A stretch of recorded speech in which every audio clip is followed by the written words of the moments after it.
Friends, आज जो कहानी लेकर आए हैं वह कहानी है बहू ने जब सास को जलाया तो बेटे ने अपनी पत्नी को सबक सिखाया। कीर्ति की शादी को अब तक 6 महीने भी नहीं हुए थे और उसे अपनी सास से, अपने ससुराल वालों से परेशानी होने लगी थी। छोटी छोटी बातों पर मुंह फुलाकर बैठ जाती और अपने पति से शिकायत करने लगती। कीर्ति का पति सुभाष अपनी माँ का इकलौता बेटा था और उसके ऊपर परिवार की बहुत सारी जिम्मेदारियां भी थीं और उन जिम्मेदारियों को निभाना उसका फर्ज भी था, क्योंकि जब से सुभाष के पिता की मौत हुई तब से उसकी माँ एक दिन भी चैन की नींद नहीं सो पाई थी। जब सुभाष के पिताजी जब तक जीवित थे तब तक तो उन्होंने अपनी पत्नी का बहुत ज्यादा ख्याल रखा। वे उन्हें कभी भी अपने घर से बाहर भी अकेला नहीं जाने देते थे। यहाँ तक कि उन्हें अपने घर से अगर घेर तक जाने के लिए भी वह अपनी पत्नी के पीछे पीछे ही जाया करते थे, क्योंकि वे अपनी पत्नी का बहुत ख्याल रखते थे। उन्हें किसी भी बात की परेशानी ना हो, इस चीज का उन्होंने हमेशा ख्याल रखा। लेकिन जब उनकी मृत्यु हो गई तो सुभाष की माँ वेदवती जी को दुनिया भर की मुसीबत को एक साथ झेलना पड़ा था। इधर सुभाष के पिता की जैसे ही मौत हुई वैसे ही उसका परिवार एकदम से अनाथ सा हो गया था। जब तक सुभाष के पिता जिंदा थे तब तक उन्होंने घर में किसी को भी किसी भी चीज की कमी महसूस नहीं होने दी थी। लेकिन क्योंकि अब उनकी मौत हो चुकी थी तो घर की सारी जिम्मेदारियां किसी को तो निभानी ही थी, क्योंकि बाकी सपने पूरे करना तो दूर की बात, जो अच्छी जिंदगी वह पहले सुभाष और उसके परिवार वाले जी रहे थे, अब वह जिंदगी जीना तो बहुत दूर की बात थी। अब तो वे लोग अपने रोजमर्रा की जरूरत के लिए भी परेशान हो गए थे।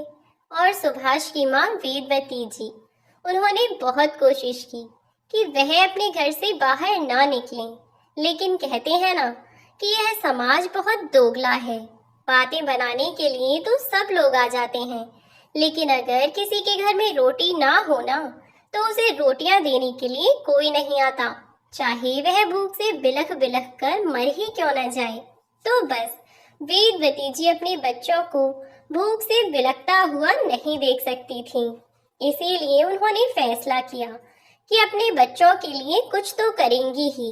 अब उन्होंने गांव के ही खेतों में काम करना शुरू कर दिया, साथ ही आसपास के बच्चों के कपड़े वगैरह सिलने लगी। लेकिन इतने सब से भी वे अपने बच्चों की पढ़ाई ठीक से नहीं करा पा रही थीं। सुभाष के अलावा उनकी 2 बेटियां भी थीं। अब उन्हें पढ़ाना लिखाना भी बहुत बड़ी जिम्मेदारी थी और इसीलिए वे दिन रात मेहनत करती ताकि अपने बच्चों की पढ़ाई अच्छी से अच्छी करवा सकें। उन्होंने धीरे धीरे पोल्ट्री वगैरह में जाना भी शुरू कर दिया, क्योंकि खेतों से उन्हें इतने पैसे नहीं मिलते थे। अब दिन में वे पोल्ट्री में काम करने जाया करती और उसके बाद रात में अपने बच्चों के अन्य खर्चों को पूरा करने के लिए छोटी मोटी सिलाई का काम कर लिया करती। जहाँ से भी काम मिलता वहाँ से पैसों को कमाने का उपाय सोचा करती थी और वह उसके लिए दिन रात पूरी मेहनत पूरी लगन से काम किया करती। और फिर यह बात बिल्कुल सच है कि यदि किसी काम को सच्ची निष्ठा से किया जाए तो इंसान को सफलता जरूर मिलती है। आखिरकार सुभाष की बहनों की भी पढ़ाई होने को थी। सुभाष की बहनों को उसकी मम्मी ने बहुत ज्यादा नहीं पढ़ाया। जब तक सुभाष की ग्रेजुएशन पूरी हुई तब तक उसकी बहनें भी 12वीं कक्षा पास कर चुकी थीं।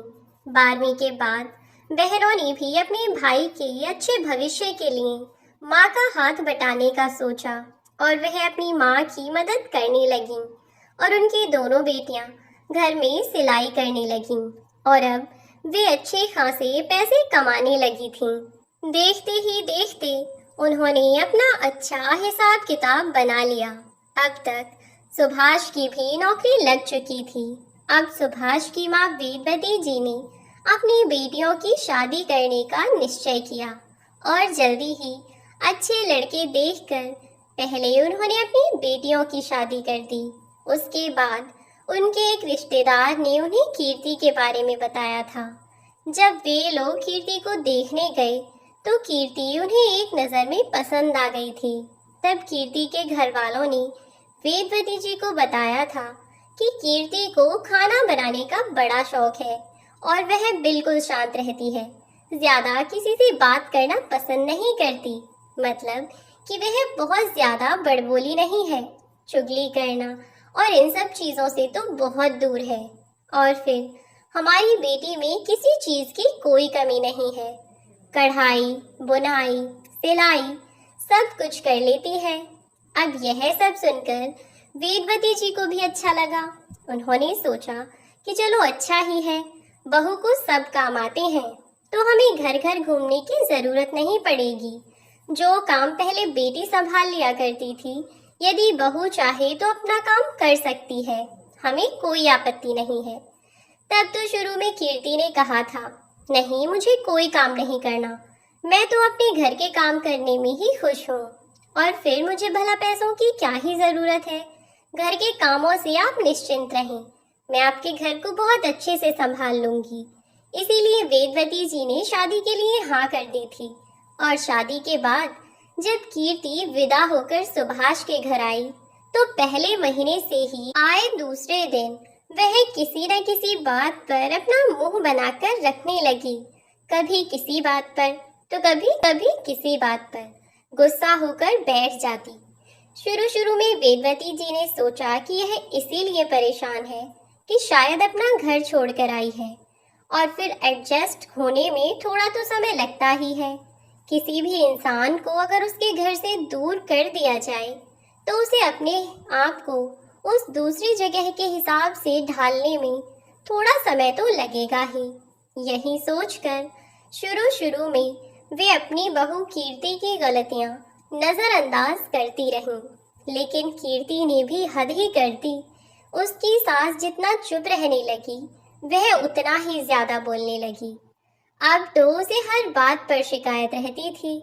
सुभाष से आए दिन वह किसी न किसी बात पर शिकायत करती ही रहती कि तुम्हारी माँ ऐसे कहती हैं, तुम्हारी माँ वैसे रहती हैं।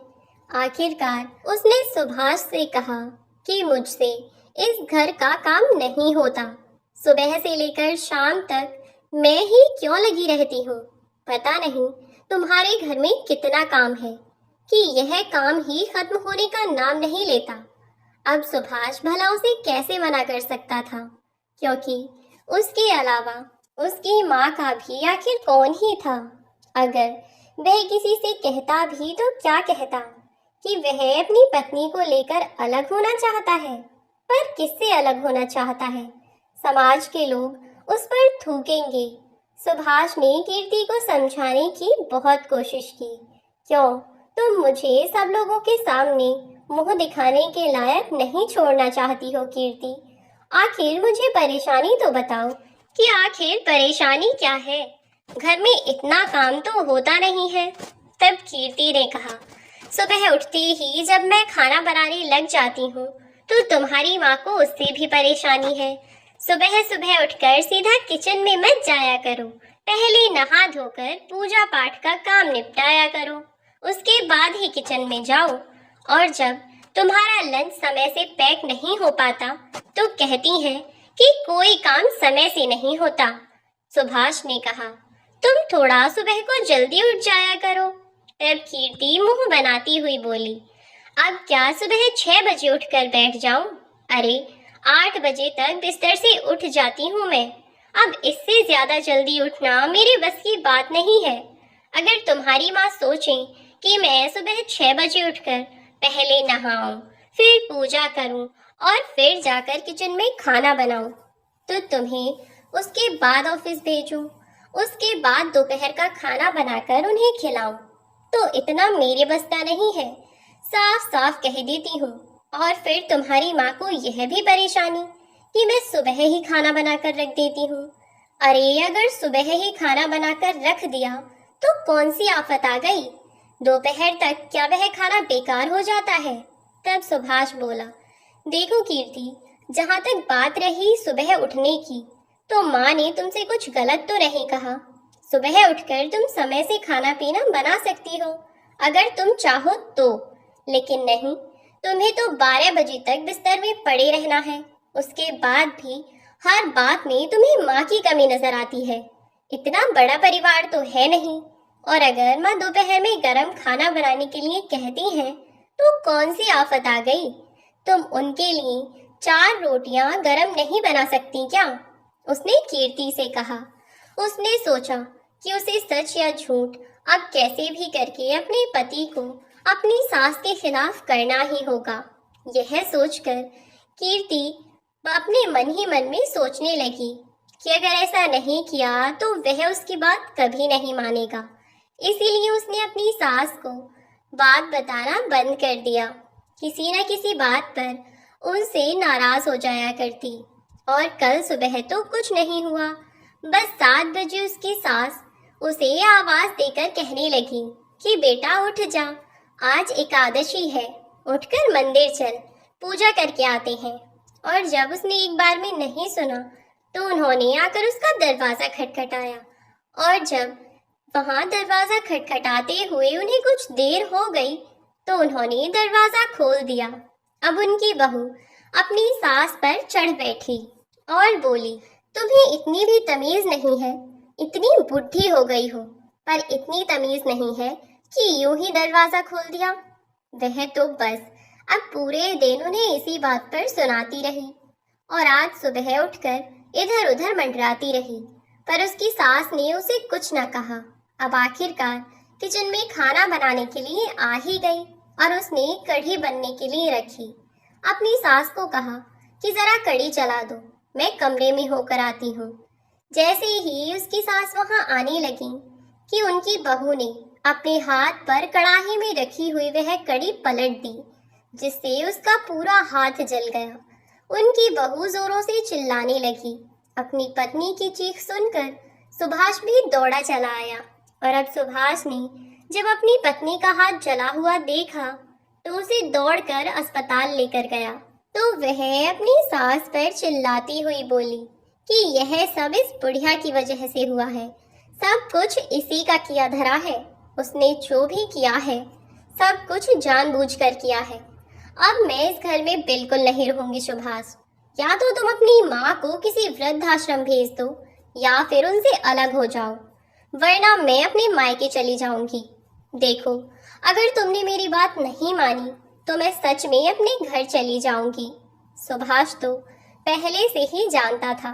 सुभाष ने अब अपनी माँ से बात की, जो कि आज सुबह से बेचारी बस रोए जा रही थी। सुभाष ने जब उन्हें इतना रोते हुए देखा तो वह बोला कि माँ, रोने से कोई बात नहीं होगी। अब आप मुझे पूरी बात बताइए कि आखिर क्या हुआ था। तब वेदवती जी ने उसे बताया कि आज सुबह सुबह क्या हुआ था, कैसे उनकी बहू ने उन पर झूठा इल्जाम लगाया है। सुभाष को अपनी माँ पर पूरा यकीन था। अब उसने कीर्ति से कहा कि वह अपनी माँ को खुद से अलग नहीं करेगा।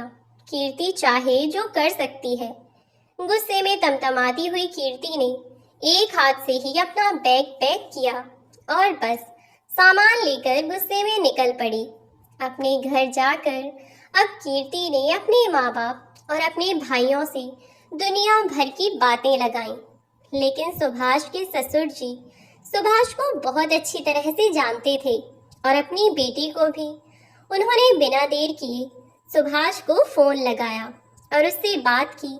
सुबह की सारी बात जानने की कोशिश की उन्होंने कि क्या हुआ था, आखिर सच्चाई क्या है और कीर्ति का इस तरह से अचानक यूं बैग पैक करके मायके आने का क्या मतलब है। तब सुभाष ने उन्हें सारी सच्चाई बता दी। कीर्ति के पिता इस बात पर यकीन नहीं करना चाहते थे, लेकिन सुभाष ने उन्हें कहा कि वह खुद कीर्ति के मुंह से यह कबूल करवा सकता है कि यह सब कीर्ति ने अपनी सास को फंसाने के लिए जानबूझकर किया है। जब सुभाष ने इतने भरोसे के साथ यह बात कही तो कीर्ति के पिता भी कुछ कह ना सके। अब आखिरकार कीर्ति के पिता क्या ही करते, पर अपनी बेटी पर उन्हें इतना भरोसा तो था ही कि वह इस हद तक नीचे नहीं गिर सकती। उन्होंने सुभाष से इस बात का सबूत मांगा और साथ ही यह भी कहा कि अगर तुम जो कह रहे हो यह सब सच नहीं हुआ तो मैं तुम्हें बहुत बुरा सबक सिखाऊंगा, बहुत बड़ा सबक सिखाऊंगा तुम्हें। मुझे तुम हमेशा याद रखोगे। तुम्हारी माँ ने मेरी बेटी का हाथ जलाने की कोशिश की है। मैं इतनी आसानी से तुम लोगों को जाने नहीं दूंगा। सुभाष ने अपने ससुर से बहुत प्यार और बहुत इज्जत से बात की और समझाया कि ससुर जी, आप मुझे केवल 1 हफ्ते का समय दीजिए, बल्कि मैं आपको 2 से 3 दिन में ही यह साबित कर दूंगा कि मैं बिल्कुल सच कह रहा हूँ और मेरी माँ ने कोई झूठ नहीं बोला है। आप मुझे थोड़ा समय दीजिए, मैं सच को सामने लाकर ही रहूंगा। अब कीर्ति के पिता ने सुभाष की यह बात मान ली। अब सुभाष ने थोड़ा सा दिमाग लगाया कि उसने अपने ससुर से वादा तो कर दिया है, पर अब वह अपने वादे को पूरा कैसे करेगा और अब भला कैसे वह अपनी बात पर खरा उतरेगा। वह इस पर बहुत ज्यादा परेशान था और इसी सब के बारे में सोचे जा रहा था कि वह अपनी बात को सच साबित कैसे करेगा, सबूत कहाँ से ढूंढेगा। बस यह सब सोचता सोचता सुभाष खुद ही खुद बोला, अरे भाई, पहले घर पहुंच जाऊं, फिर कुछ सोचता हूँ कि अब क्या क्या करना है। चलो सुभाष, चलो बेटा, वरना आज तो तेरी खैर नहीं। यह सब कहता हुआ सुभाष खुद ही खुद बड़बड़ाता हुआ अपने घर की ओर निकल चला, क्योंकि वह इस वक्त मार्केट में था कि तभी उसकी नज़र सामने से आती हुई उसकी एक ऑफिस कलीग पर पड़ी, जिसके साथ में एक और लड़की भी थी। वह लड़की सुभाष को जानी पहचानी सी तो लग रही थी, लेकिन वह उसे पहचान नहीं पा रहा था। सुभाष के कलीग ने पास आकर उससे पूछा कि और सुभाष, यहाँ क्या कर रहे हो? सुभाष उससे यूं ही बातें करने लगा और बोला, कुछ नहीं, बस ऐसे ही, माँ ने कुछ सामान मंगाया था, बस वही लेने के लिए आया था। इतनी ही देर में उसके पीछे से कोई लड़की बोली, अरे सुभाष जीजू, पहचाना आपने मुझे? सुभाष मुस्कुराता हुआ बोला, माफ कीजिएगा, लेकिन मैंने आपको पहचाना नहीं। आपको देखा देखा सा तो लग रहा है कि मैं आपको जानता हूँ, पर याद नहीं आ रहा कि देखा कहाँ है। तब वह लड़की बोली, अरे वाह जीजू, इतनी जल्दी भूल गए, अभी तो आपकी शादी को 1 साल भी नहीं हुआ। तब अपने सर पर हाथ रखता हुआ बोला, ओह सॉरी, याद आया, आपको मैंने अपनी शादी पर देखा था। आप कीर्ति की सहेली है ना? सही पहचाना ना मैंने? तब वह लड़की हंसती हुई बोली, बिल्कुल सही पहचाना जीजू। चलिए, देर आए दुरुस्त आए, आखिरकार आपने मुझे पहचान ही लिया। और बताइए कि कैसे हैं आप, और माँ जी कैसी हैं, कीर्ति कैसी है? तब सुभाष चुप हो गया और बोला कि कुछ नहीं, बस सब ठीक ही है। आपके दोस्त ने आपको बताया नहीं क्या कि वह कैसी है? तब वह बोली, नहीं जीजू, दरअसल कुछ टाइम से हमारी बात नहीं हो पाई है, और फिर मैं अपने एग्जाम्स में इतनी बिजी रहती हूँ कि मुझे बात करने का समय ही नहीं मिल पाया। अब आप ही बता दीजिए। तब उसने कीर्ति की कुछ कुछ बातें उसे बता दी। तब वह बोली, क्या सच में उसने ऐसा किया है?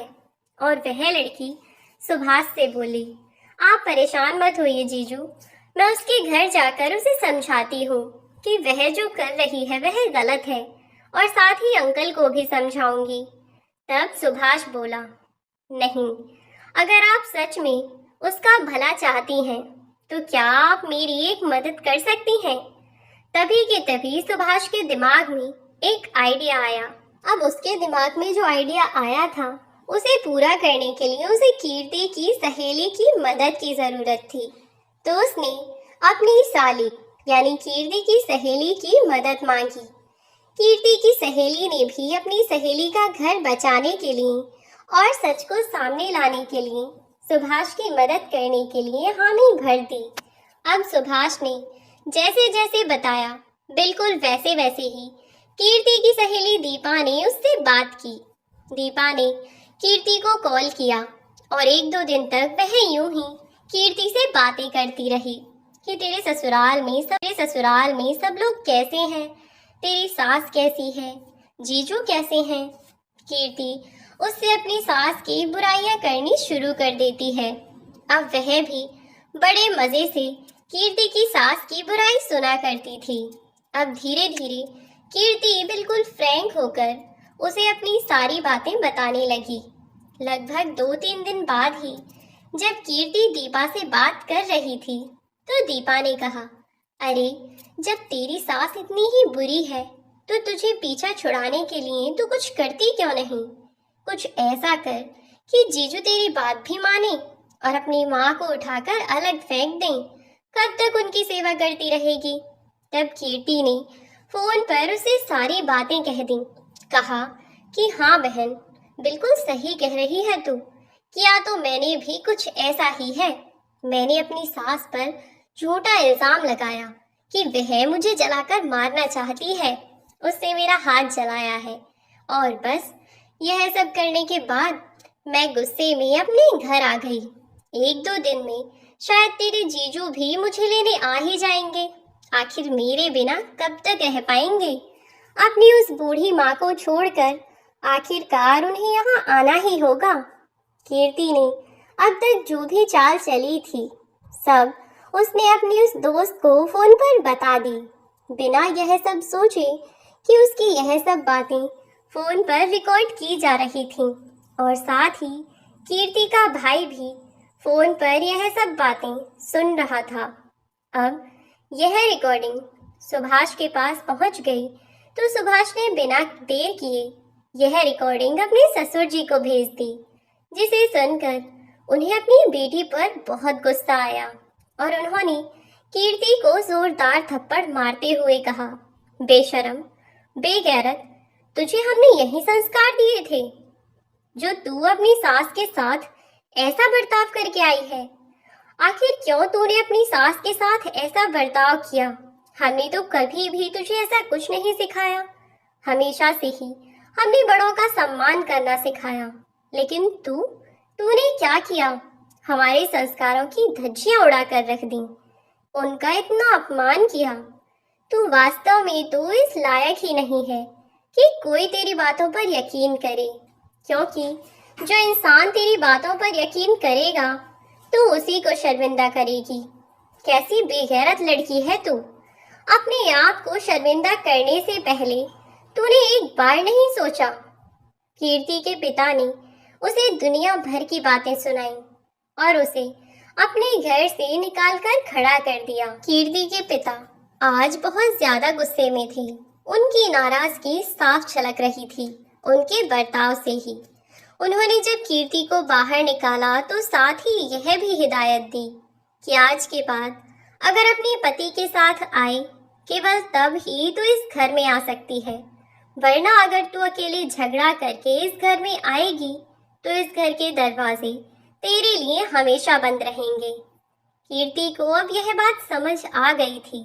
अब वह दोपहर तक अपने दरवाजे का खुलने का इंतजार करती रही, लेकिन वह दरवाजा नहीं खुला। ना ही उसके पिताजी ने उसे अंदर बुलाया। आखिरकार कीर्ति अपना सा मुंह लेकर अपने ससुराल पहुंची और अपनी सास को देखकर उनके पैरों में गिरकर रोने लगी। उसे रोता हुआ देखकर उसकी सास ने उसे चुप कराया और कहा कि कोई बात नहीं बेटा, अगर सुबह का भूला शाम को घर लौट आए तो उसे भूला हुआ नहीं कहते। मुझे तुमसे कोई शिकायत नहीं है बेटा। तुम मेरे लिए कल भी मेरी बेटी की तरह थी और आज भी हो। बस तुमने ही मुझे कभी अपनी माँ नहीं समझा, पर शायद अब तुम मुझे अपनी माँ की तरह सम्मान दोगी, उनकी तरह मुझे इज्जत दोगी, और यदि ना भी दो तो भी तुम मेरे लिए हमेशा मेरी बेटी के समान ही रहोगी। अपनी सास की यह सब बातें सुनकर कीर्ति को खुद पर बहुत शर्मिंदगी महसूस हुई। हाथ जोड़कर वह अपनी सास से माफी मांगती हुई उनके गले लग गई और अपनी गलती का अब उसे एहसास हो चुका था। भविष्य में कभी भी अपनी सास के साथ ऐसा बर्ताव ना करने की उसने कसम खाई और अब तीनों जन परिवार में सुखी सुखी रहने लगे। दोस्तों, इस कहानी से हमें शिक्षा मिलती है कि किसी भी लड़की को अपने घर वालों के साथ तो ऐसा बर्ताव करना ही नहीं चाहिए।